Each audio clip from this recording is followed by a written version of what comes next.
Disc problem, knee pain, joint pains కు ఎటువంటి side effects లేకుండా శాశ్వత పరిష్కారం హోమియో కేర్ ఇంటర్నేషనల్.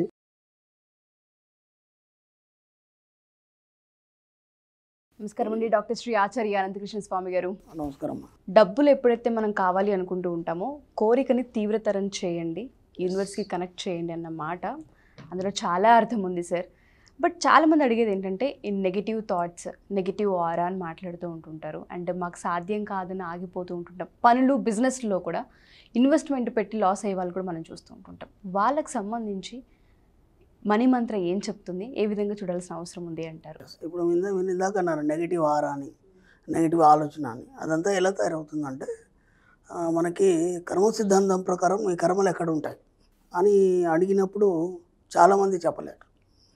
కర్మ సిద్ధాంతం ప్రకారం కర్మలు ఎక్కడ ఉంటాయి అంటే గత జన్మలో ఏదో కర్మలు చేసినావు కదా నువ్వు, ఆ కర్మలన్నీ కూడా ఈ బాడీకి వర్తిస్తాయి కదా. ఎందుకంటే ఆత్మ అనేది నశించదు. భగవద్గీతలో చెప్పాడు ఆత్మ అనేది నశించదు, శరీరం అదే మాత్రం మారుతుంటుంది.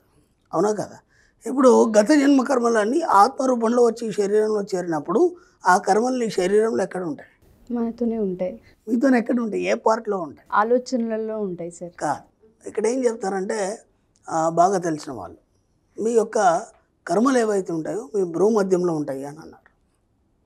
మీరు ఇప్పుడు నెగిటివ్ ఆరా అని అన్నారు కాబట్టి నేను మాట్లాడుతున్నాను. అవును, ఎక్కడ ఉంటాయంటే మన భ్రూమధ్యంలో ఉంటాయి. భ్రూమధ్యంలో ఉంటాయి కాబట్టి మనం ఏం చేయాలంటే ఇప్పుడు యోగులు, మునులు, ఋషులు ఎవరైనా సరే తపస్సు చేసినా సరే, ఒక ధ్యానం చేసినా సరే ఇలా కళ్ళు మూసుకొని ఇక్కడ దృష్టి పెట్టి చేస్తారు. ఓకేనా? అప్పుడు ఏమవుతాయంటే ఎవడైతే నిజంగా ధ్యానం చేస్తున్నాడో వాడు కళ్ళు మూసుకోవడం సంగతి ఎవరికి తెలియదు. కళ్ళు మూసుకున్నా సరే సరైన ధ్యానంలోకి వెళ్ళిపోయిన తర్వాత కళ్ళు మెల్లిగా తెరుచుకొని అర్ధనిమీలిత నేత్రాలుగా ఉంటాయి. అందుకే శివుడి ఫోటోలో ధ్యానం చేస్తున్నప్పుడు చూస్తే శివుడి కళ్ళు అర్ధనిమీలిత నేత్రాలుగా ఉంటాయి అన్నమాట. అర్థమైందా? ఎందుకంటే నువ్వు ఇక్కడ ఊర్ధ్వముఖంలో ఈ భ్రూమధ్యంలో దృష్టి పెడతావు కాబట్టి మీకు తెలియకుండానే ఆ కళ్ళు తెరుచుకుంటాయి కొంచెం. వాడు సరైన ధ్యానం చేస్తున్నట్టు లెక్క. అర్థమైందా? ఏం ధ్యానం చేస్తున్నాడు అక్కడ? ఇప్పుడు ఒక దేవతకు సంబంధించిన ధ్యానం చేస్తున్నాడు, లేదంటే ఒక పూజకు సంబంధించిన ధ్యానం చేస్తున్నాడు, లేదంటే ఎవరో గురుగారు ఏదో చెప్పాడు దానికోసం ధ్యానం చేస్తున్నాడు. వాటినే పొందుతాడు. ఎందుకు పొందుతాడు? ఏం లేదు, సింపుల్గా మీరు ఏదైతే పదే పదే ఇక్కడ దృష్టి పెట్టి పదే పదే ఊహిస్తున్నారో ఆ రూపాన్ని విశ్వం తయారు చేసి మీ ముందు ఉంచుతుంది. అంతకంటే ఏం లేదు.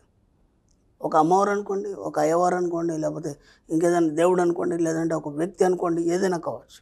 ఇక్కడ మీ భ్రూమధ్యంలో దృష్టి పెట్టి మీరు ఎప్పుడైతే పదే పదే పదే ఊహిస్తారో దానికి సంబంధించినటువంటి బీజాక్షరాలు తీసుకొని మంత్రాలు చెప్తారో అప్పుడు ఏమవుతుందంటే దానికి సంబంధించి ఆకారం అనేది తయారవుతుంది. కళ్ళ ముందు కనిపిస్తూ ఉంటుంది. కళ్ళ ముందు కనిపించవచ్చు, లేదంటే మీ ముందర ప్రత్యక్షం కావచ్చు, లేదంటే స్వప్న దర్శనం ఇవ్వచ్చు. అర్థమైందా? ఇప్పుడు ఏమైంది?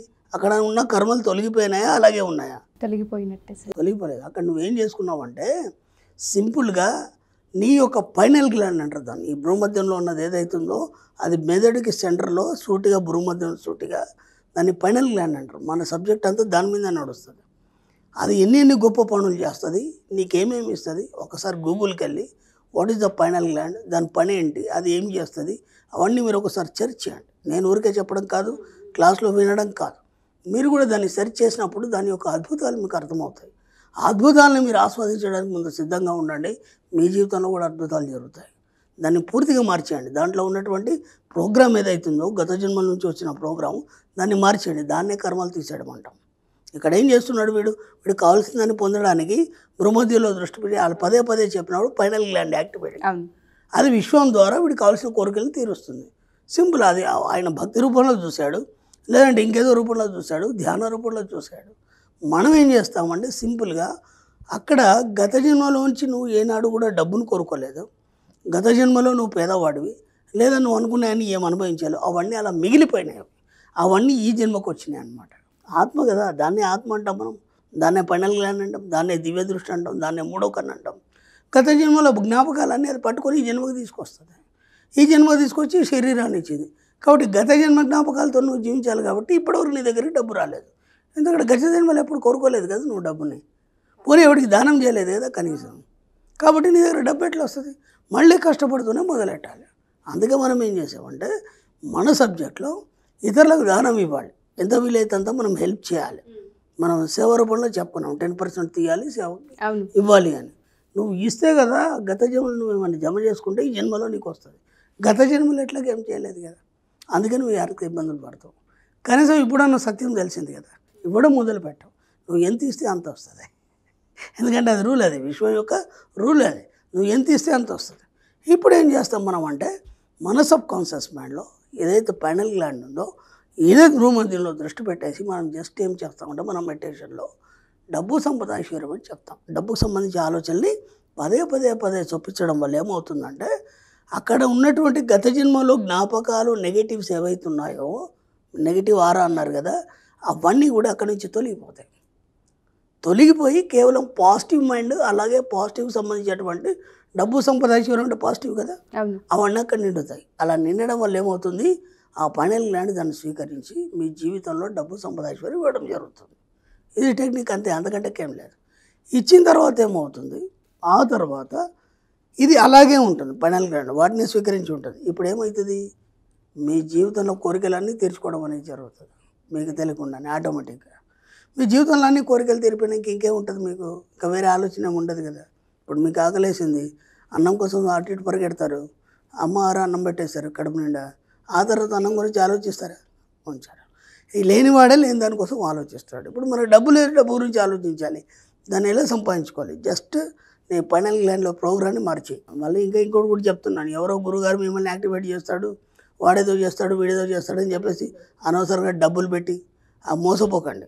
ఎవరు ఏది యాక్టివేట్ చేయరో మీ గ్లాండ్స్ అన్నీ నిరంతరం యాక్టివేట్ అయ్యే ఉంటాయి. ఎందుకంటే మీ యొక్క కదలికల వల్ల అవి ఎప్పుడు యాక్టివేట్ అవుతూనే ఉంటాయి. ఎలాంటి కదలికలు కూర్చుండి నువ్వు కేవలం ధ్యానం చేసినప్పుడు కూడా అది యాక్టివేట్ అవుతుంటుంది ఆటోమేటిక్గా. ప్రోగ్రామ్ని మార్చండి అని మీరు చెప్తూ ఉన్నారు కదా సార్. బట్ ఒక చిన్న క్వశ్చన్ చివరిసారిగా అడిగేది నేను ఏంటంటే, నెగిటివ్ ఆరా అని మనకి ఎప్పుడు తెలుసుకోవచ్చు అంటారంటే, పనులు జరగనప్పుడు, మనకు కావాల్సింది అవ్వనప్పుడు అదే నెగిటివ్ ఆరా అని అంతే కదా. పనులు కావట్లేదు, అనుకున్న డబ్బు రావట్లేదు, ఎక్కడ పోయినా నీకు జాబ్ రావట్లేదు, దేంట్లో సక్సెస్ లేదు, అదంతా నెగిటివ్ ఆరా నువ్వు తయారు చేసుకున్నావు. అది నేను ఎక్కడ పోయినా నేను విజయాన్ని సాధిస్తాను. మన సబ్జెక్ట్లో ఏముంటుంది అంటే జయం అపజయం ఉండవు, రెండు ఉన్నాయనుకో, ఒకసారి ఫెయిల్యూర్ అవుతుంది, ఒకసారి సక్సెస్ వస్తుంది. కాబట్టి మనం ఏం చేసాం, సృష్టి అని పెట్టుకున్నాం. నేను సృష్టి చేస్తాను నిరంతరం, అంతే తప్ప నా జీవితంలో జయమోపజయం ఉండవు. సృష్టి అనేది ఒకసారి మొదలైంది అంటే కంటిన్యూ అవుతూనే ఉంటుంది, అది ఏనాడు కూడా ఆగదు. కాబట్టి ఇప్పుడు ఏమైంది, మనకి ఈ నెగిటివ్ ఆరా పోయింది, సృష్టికి వచ్చేసింది. సృష్టిలో నెగిటివ్ ఆరా లేదు, అర్థమైంది, సృష్టించడమే ఉంటుంది. కాబట్టి మనకు కావాల్సిన మనం సృష్టించుకుంటాం, అంతే. దాంట్లో ఇంకేముంది, నెగిటివ్ ఆరా నువ్వు తయారు చేసుకుంటున్నావు, దాన్ని ఎవడేం చేయలేడు. క్లాసెస్ ఎలా ఉంటాయో అర్థమవుతుంది, ఆ ఇన్డెప్త్ ఎలా ఉంటుందో తెలుస్తుంది. క్లాస్ కంప్లీట్ వేరమ్మా, కంప్లీట్. అసలు నిజంగా చెప్తున్నాను, క్లాస్ రావడం అనేది కూడా నీకు యోగం ఉండాలి అని చెప్పాను నేను ఎన్నోసార్లు. ఎందుకు అలా చెప్పాను, ఈయన ఇలా చెప్తాడని చెప్పేసి చాలామంది కూడా అనుకుంటారు, ఈయన ఇలా మాట్లాడతాడేంటి, ఇలా చెప్తాడేంటి. ఎందుకంటే ఈ సబ్జెక్ట్ అంతా కంప్లీట్ డిఫరెంట్.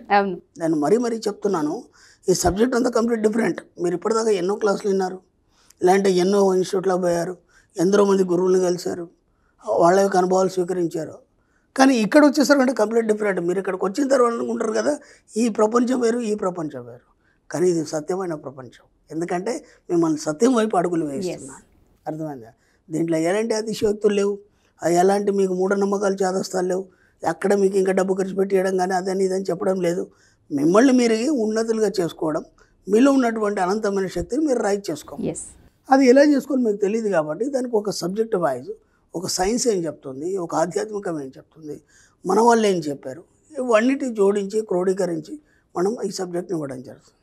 ఏమైతే క్లాస్కి వచ్చిన తర్వాత అంత కొత్తగా అనిపిస్తుంది, వింతగా అనిపిస్తుంది, వినేటప్పుడు కూడా ఇదేంట్రా ఆయన ఇలా చెప్తున్నా అనిపిస్తుంది. మధ్యాహ్నం వరకు ఒక క్లారిటీ రాదు, మధ్యాహ్నం తర్వాత అప్పుడు సబ్జెక్ట్లోకి వస్తారు. సబ్జెక్ట్లోకి వచ్చినాక అప్పుడు అర్థమవుతుంది, ఓ ఇది సబ్జెక్ట్ అంటే అని. ఆ తర్వాత మళ్ళీ దాన్ని పాటించడానికి ఒకేసారికి అర్థం కాదు, మళ్ళీ 2-3 క్లాసులకు రావాలి. అందుకే మనం ఎవ్రీ క్లాస్కి మనం ఫీజు పెట్టలేదు, ఫస్ట్ టైమే ఫీజు పెట్టాం.